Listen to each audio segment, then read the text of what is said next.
Yo, what's up, guys? Welcome back to the OG's Green Riding. Okay, so Manchester United played Everton today to conclude match day 25 of the Premier League. So they're just going to go through some of the biggest fixtures. First off, let's start with the North London derby because Tottenham, they're a very funny and confusing club.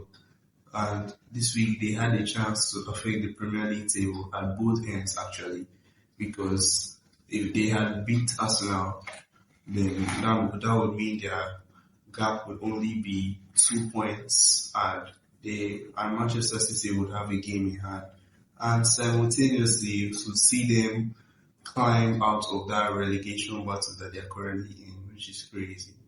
Although, considering where they finished last season, I guess it's not so much of a surprise. Although after their recruitments, bringing in players like Kudus and Xavi Simons and the likes, you would have expected them to do better this season, even if injuries have been a big setback for them. Next up is Chelsea. And Chelsea, they are one of the most confusing clubs. They have now dropped points in back-to-back games against Leeds, the 2-all draw, and now against Burnley. Back to their red card ways. This time, the latest victim was Wesley Fofana.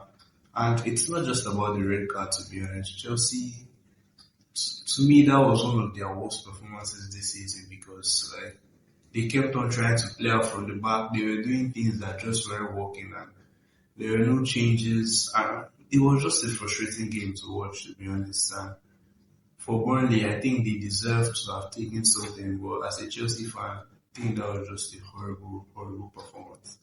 And then next up, Manchester City. Manchester City played Newcastle in a game which they had to win to keep up the pressure on Arsenal, and they did just that. The star man of the show this time was another left-footed wonderkid of Arsenal, which is Nico O'Reilly.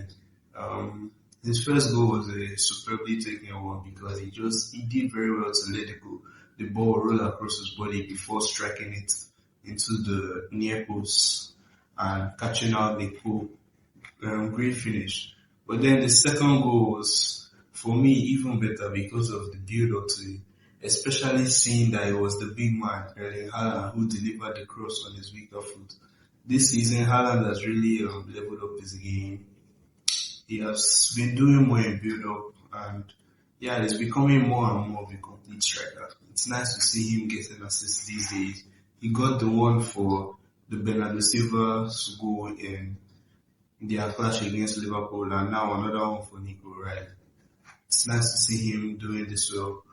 And now Manchester United versus Everton. The first half was a pretty dull one, not too much action.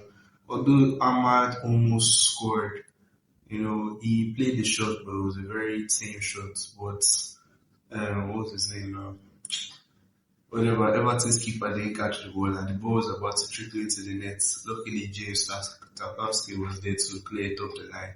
In the second half, though, both teams came out with a renewed vigor, but it was Manchester United who had the upper hand, and they brought on their super sub Benjamin Sesko.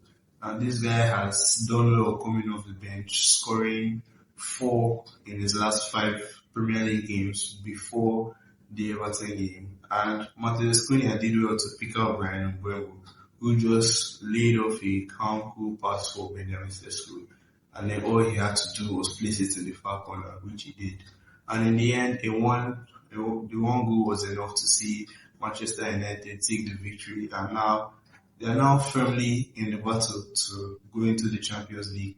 And now Manchester United are firmly in the battle for top 3 because they are only 3 points shy of Aston Villa's 51 points tally. So it's crazy to think that they've come this far, seeing how they struggled in the early parts of the season. And Chelsea, well, to be fair, I still think they'll finish in the top 4. Aston Villa will eventually slow down. And yeah, thank you guys for tuning in. I will see you in the next one. Peace.